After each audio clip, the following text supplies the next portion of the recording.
Las jeringas son implementos o utensilios que constan de un cilindro, de un émbolo y de un pivote o cono. El cilindro o cuerpo es donde se deposita el medicamento que se va a inyectar, graduando en milímetros la cantidad que se va a administrar. El émbolo es la parte interna de la jeringa, la cual se desliza por el centro del cuerpo o cilindro y actúa como pistón para poder presionar la administración del medicamento. El pivote o cono es el protector que tiene la aguja para evitar accidentes cuando las estamos manipulando. Tenemos en el mercado jeringas de 1 centímetro, de 3 centímetros, de 5, de 10, de 20 y de 50.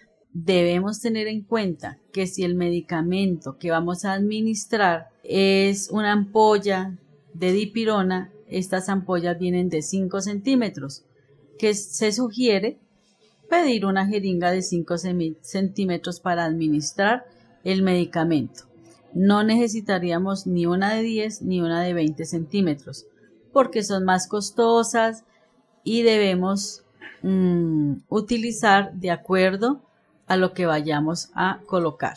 Otra parte importante en los elementos es identificar las agujas. La aguja es una parte que compone a la jeringa. Estas agujas se dividen, tienen también una base, que es la que se conecta al cuerpo de la jeringa, tiene un cuerpo, que es la que penetra en el organismo cuando vamos a administrar el medicamento, y la punta la conocemos con el nombre de bisel. Cuando ustedes escuchen, hay que colocar el medicamento con el bisel hacia arriba, saben que estamos haciendo referencia a la punta de la aguja que se conoce con el nombre de bisel. El cuerpo de la aguja y el cono, que es el que se conecta al cuerpo de la jeringa. De acuerdo a la vía de administración, hay diferentes tamaños, longitudes y grosores de agujas, las cuales es importante que ustedes tengan en cuenta a la hora de definir la vía de administración. Tenemos agujas número 21 hasta la número 27, siendo la más gruesa la número 21 y la más delgada y más corta la número 27. Este es para mostrarles los tamaños de las agujas, las cuales también son importantes a la hora de definir cuál es la aguja que necesitamos para administrar los medicamentos. Aquí encontramos jeringas de 20, jeringas de 10. Estas más angostas que se observan en la gráfica son jeringas de 1 centímetro. Estas son muy utilizadas para la toma de exámenes, una muestra especial que se llaman gases arteriales, o para la administración de medicamentos por vía intradérmica o subcutánea. Para volúmenes más grandes, pues tenemos las de 5, las de 10 y las de 3 centímetros. Lo otro que debemos tener en cuenta a la hora de administrar los medicamentos, pues es la presentación de los medicamentos. Hay medicamentos que vienen en ampollas, hay otros que vienen en frascos, la presentación en polvo, la cual debe diluirse previamente, y hay otros medicamentos que vienen en tabletas, en cremas, lociones o gotas. Siempre que vayamos a administrar un medicamento, es necesario alistar los materiales para la aplicación del mismo. Estos materiales incluyen las jeringas, las agujas, el algodón en torundas, el alcohol, los guantes limpios, el medicamento que se va a administrar. Si es por vía endovenosa, se requiere el equipo de venoclisis, los catéteres endovenosos y, por supuesto, en el manejo de las normas de bioseguridad debemos tener en cuenta las bolsas de desecho. Es importante que recordemos dentro del procedimiento para la administración de un medicamento, primero leer cuál es la prescripción médica, es decir, la fórmula que tiene el paciente. Si es un paciente hospitalizado, dentro de la historia clínica se encuentran las órdenes médicas.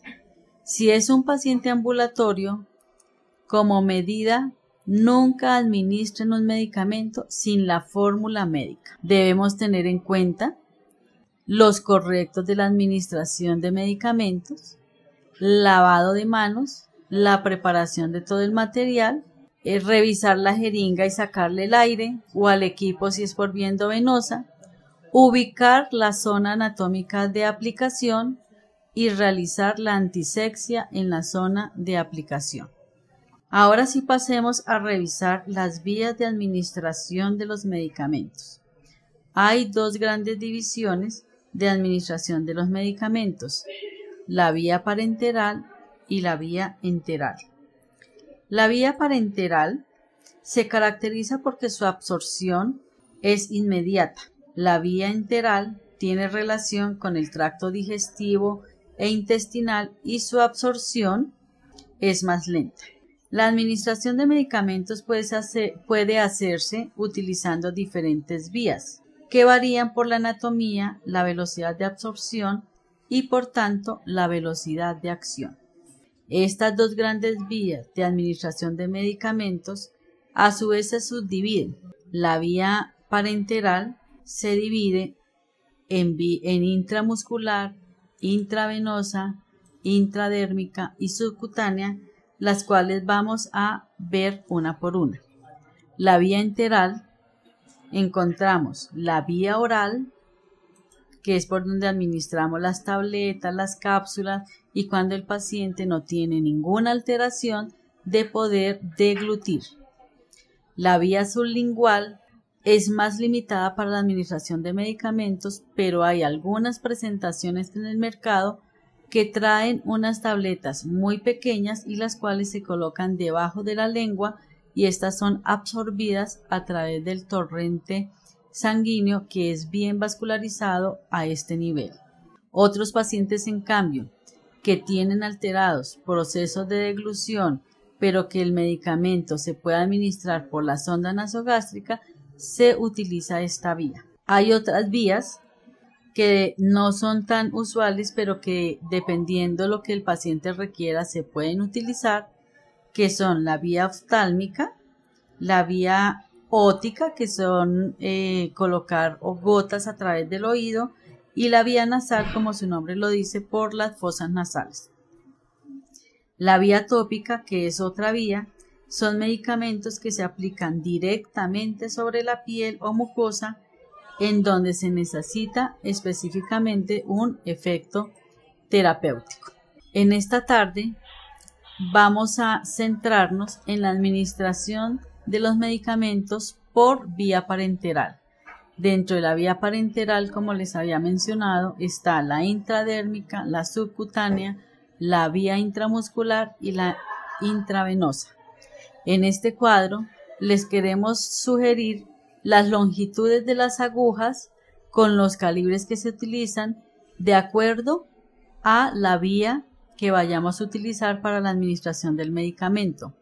Es así como para la vía intradérmica debemos tener en cuenta una aguja de longitud corta con un calibre delgado y un bisel bien corto. Para la subcutánea tenemos una aguja de longitud mediana con un bisel mediano que nos permita colocar el medicamento en el tejido celular subcutáneo.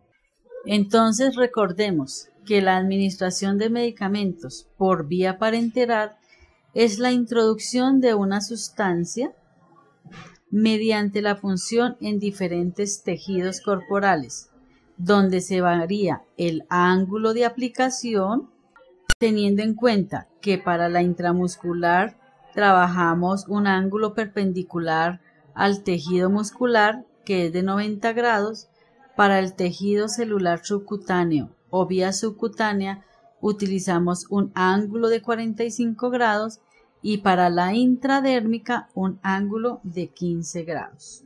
Vamos a empezar hablando de la vía intramuscular. Para la vía intramuscular es cuando administramos medicamentos directamente en el tejido muscular. Para esta vía se debe colocar al paciente endocúbito ventral o lateral, es decir, boca abajo o de medio lado. La zona de elección es la región glútea, en la cual debemos hacer un cuadrante de tal forma que el glúteo sea dividido en 4 cuadrantes y el sitio de aplicación del medicamento va a ser el ángulo superexterno de ese cuadrante, como aparece en la diapositiva. ¿Cuáles son las ventajas de administrar el medicamento por esta vía? El medicamento se deposita debajo de la capa grasa directamente en el tejido muscular y su absorción es en corto tiempo. Esta puede variar de 10 a 30 minutos la acción del medicamento. El dolor es mínimo porque a ese nivel hay escasos nervios sensitivos y se evita la pérdida del medicamento por vómito. ¿Cuál es la desventaja? Que existe la posibilidad de lesionar vasos sanguíneos o nervios o lesionar el hueso. Recordemos que el nervio ciático pasa a este nivel, razón por la cual nunca debemos realizar una administración de medicamento por vía intramuscular en los cuadrantes internos imaginarios que hemos dibujado. Siempre recordemos que es en el cuadrante externo superior. Hay otros signos de aplicación para la administración por punción intramuscular, como son el vasto anterior, la región deltoidea y ventroglútea. ¿Cuáles son las precauciones que vamos a tener en cuenta al administrar medicamentos por vía intramuscular? Una, debemos rotar el área de aplicación. Si en la mañana le colocamos en el glúteo derecho, en la tarde pase al glúteo izquierdo. Si fue en el deltoides derecho, en la tarde pase al deltoides izquierdo. Estimule al paciente a relajar el músculo para que el dolor disminuya al introducir el líquido. Introduzca la aguja